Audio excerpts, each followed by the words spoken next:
Hello, my dear students. So, summary of the last lecture we have discussed about the Coulomb's law.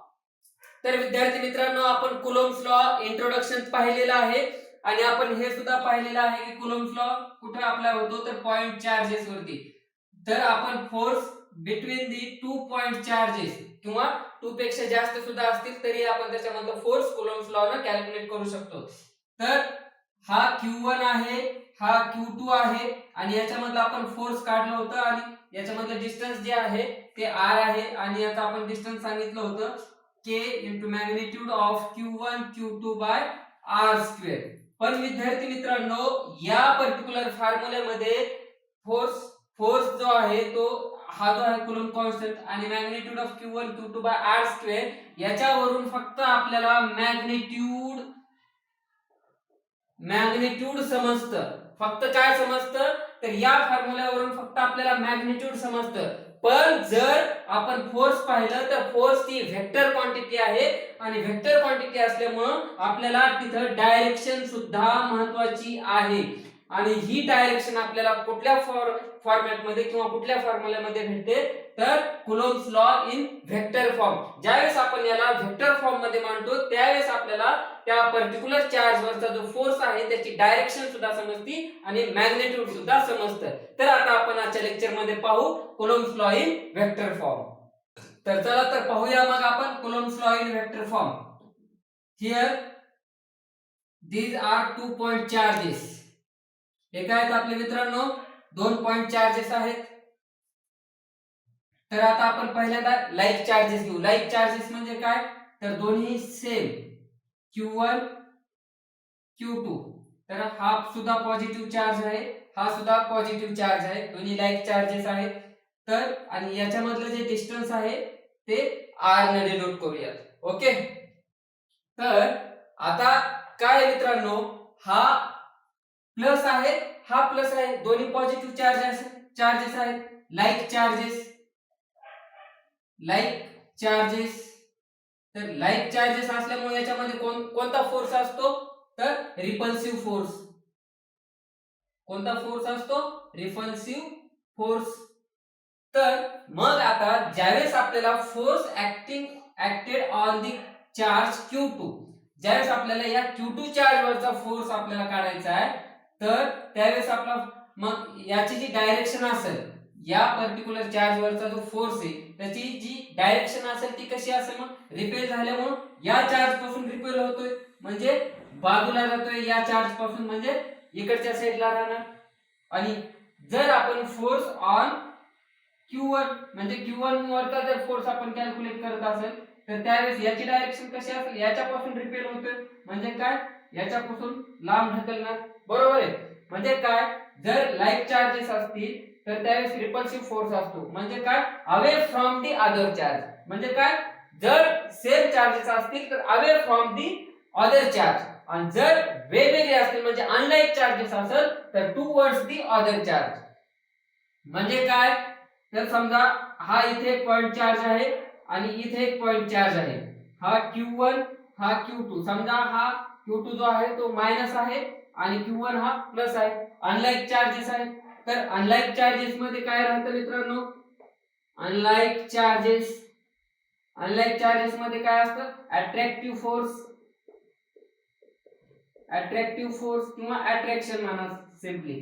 तर attraction असतं. आता हा काय -Q2 आहे तर हा प्लस Q2 कडे काय होणार अट्रॅक्ट होणार म्हणजे याची जी डायरेक्शन आहे ती कशी राहणार या फोर्सची direction towards the other charge. म्हणजे काय टुवर्ड्स द अदर चार्ज म्हणजे दुसऱ्या चार्ज कडे अट्रॅक्ट होतो तो आणि हा सुद्धा याच्याकडे काय होणार अट्रॅक्ट होणार. म्हणजे काय ज्यावेळेस अनलाईक राहणार त्यावेळेस आपली जी डायरेक्शन असणार ती टुवर्ड्स द अदर चार्ज आणि ज्यावेळेस लाईक चार्जेस असतील त्यावेळेस रिपल्सिव्ह फोर्स असतो. नाही रिपल्सिव्ह फोर्स असल्यानंतर काय असतं away from the other charge. म्हणजे काय away from the other charge कडे आहे का नाही त्याच्यापासून अवे म्हणजे विरुद्ध दिशेला असणार. तर ही झाली आपली फोर्सची डायरेक्शन. आता आपण फोर्स कसं कॅल्क्युलेट करायचं ते पाहू. Okay 1 minute.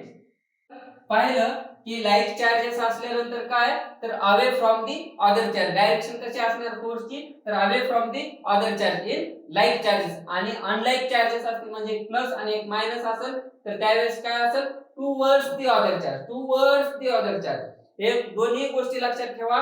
जर लाईक चार्जेस असतील तर away from the other charge, आणि जर अनलाईक चार्जेस असतील तर towards the other charge. He direction महत्त्वाची आहे जेणेकरून तुमचं चुकणार नाही. तर इथं आता आपण उदाहरण जे पाहत आहोत ते आहे लाईक चार्जेस, म्हणजे दोन्ही सेम चार्जेस आहेत प्लस प्लस. तर इथं काय होतं रिपल्शन होतं, म्हणजे इथं आपला जो शब्द येणार आहे तो काय येणार आहे away from the other charge, away from the other charge. Force direction म्हणजे direction of the force is away from the other charge, away from the other charge. तर ही अवे याची पण डायरेक्शन काय असेल away from the other charge. तर आता हे जे आहे तर फोर्स ऑन दी पार्टिकल किंवा चार्ज टू, म्हणजे काय force on the charge two due to one. कशामुळे हे चार्ज आपण कशा फोर्स आपण Q2 चार्ज होता म्हणजे 2 नंबरचा जो चार्ज आहे त्याच्यावर तो फोर्स कॅल्क्युलेट करावा. कशामुळे फोर्स त्याच्यामध्ये काय होते तर रिपल्सिव्ह फोर्स तयार होते. तर कशामुळे ड्यू टू वन. तर force on two due to one, this is the vector, कारण ही डायरेक्शन दाखवते. तर F21 बार ही झाली या चार्ज वरचा जो फोर्स आहे तो कॅल्क्युलेट करायचा, आणि याच्यावरचा जो राहणार आहे तो force on charge 1 due to 2. जे पुढे लिहिणार आहे आपण नंबर तो ड्यू टू असणार, आणि जो पहिल्यांदा लिहितो तो ऑन असणार. तर हा बार समजा हा 1 काय तर फोर्स ऑन चार्ज 1, आणि 2 जे आहे ड्यू टू चार्ज नंबर 2, म्हणजे काय हा ऑन आणि हा ड्यू टू. तर आता हे आर जे आहे ते डिस्टन्स आहे, दोन्ही मधलं जे सेपरेशन जे आहे ते डिस्टन्स आपण कशाने दाखवतो तर आर ने. तर आता ज्यावेळेस आपण वेक्टर फॉर्म मध्ये जातो त्यावेळेस आपल्याला त्याच्या डायरेक्शनची गरज असते. तर आता वेक्टर फॉर्म मध्ये मग डिस्टन्स चालेल का, डिस्टन्स इज स्केलर क्वांटिटी, मग आपल्याला डिस्प्लेसमेंट पाहिजे. जर हे डिस्टन्स म्हणजे काय या मधलं जे डिस्टन्स आहे तेच राहणार, मग त्याची डायरेक्शन ही राहील. तर ती काय R21 बार. तर याला आपण कसं लिहू शकतो या डिस्प्लेसमेंटला तर मॅग्निट्यूड ऑफ R21 बार किंवा वेक्टर म्हणा, vector R21 magnitude into R21 cap. बरोबर आहे. तर आता आपण वन बाय वन पाहू. तर आता आपण काय सांगणार आहे, आता आपल्याला फोर्स ऑन 2 ड्यू टू 1 हा कॅल्क्युलेट करायचा आहे म्हणजे इथला. तर आता पहिला आपला फोर्सचा फॉर्म्युला काय आहे आपल्याला माहिती आहे सर्वांना, 1/4 pi epsilon naught into q1 magnitude of q1 q2 by r square.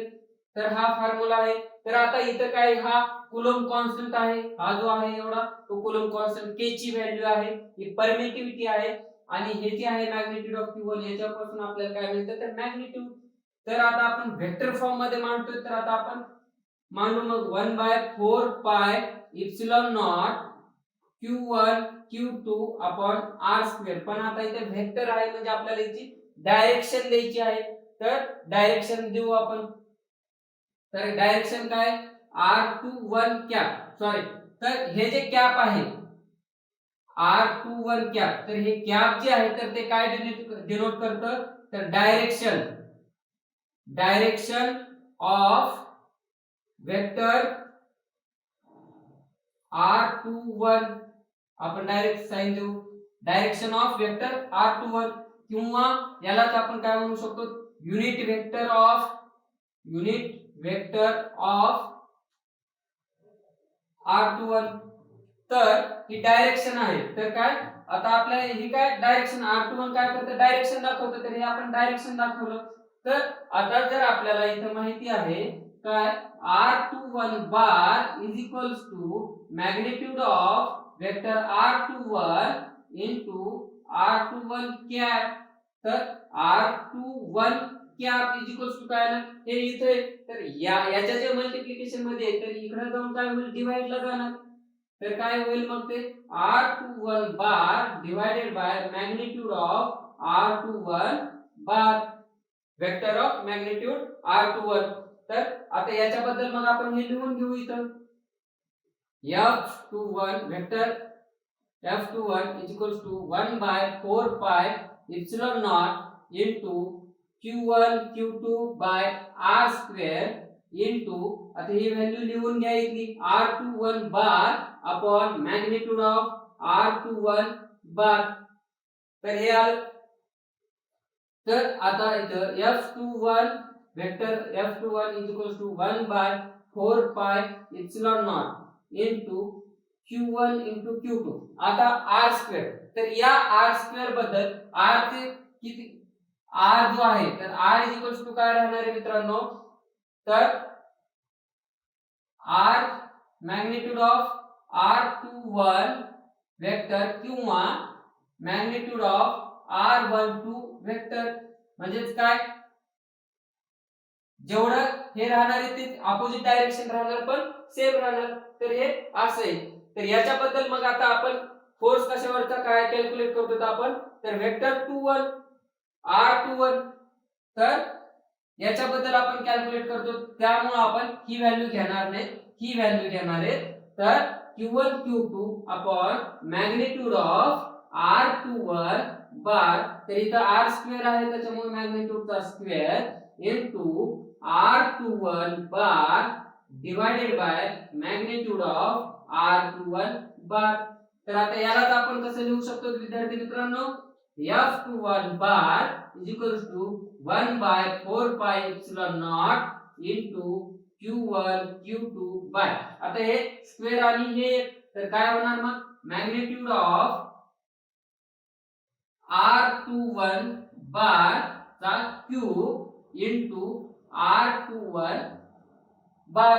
म्हणजे आता हे जी आहे तर हे आहे आपला vector form of the force F21. म्हणजे काय, या चार्ज वरचा जो फोर्स आहे तो फोर्स हा वेक्टर फॉर्म मध्ये अशा पद्धतीने मिळतो आपल्याला 1 by 4 pi epsilon naught into Q1 Q2 by magnitude of R21 cube into R21 बार. म्हणजे काय, वेक्टर R21 म्हणजे काय, तर ही डायरेक्शन आहे. आणि आता या फॉर्म्युल्यामध्ये आपल्याला डायरेक्शन आणि मॅग्निट्यूड दोन्ही मिळतात. तर हे आपण F21 साठी कॅल्क्युलेट केलं. तर तुम्हाला आता सेम F12 साठी तुम्हाला कॅल्क्युलेट करायचे.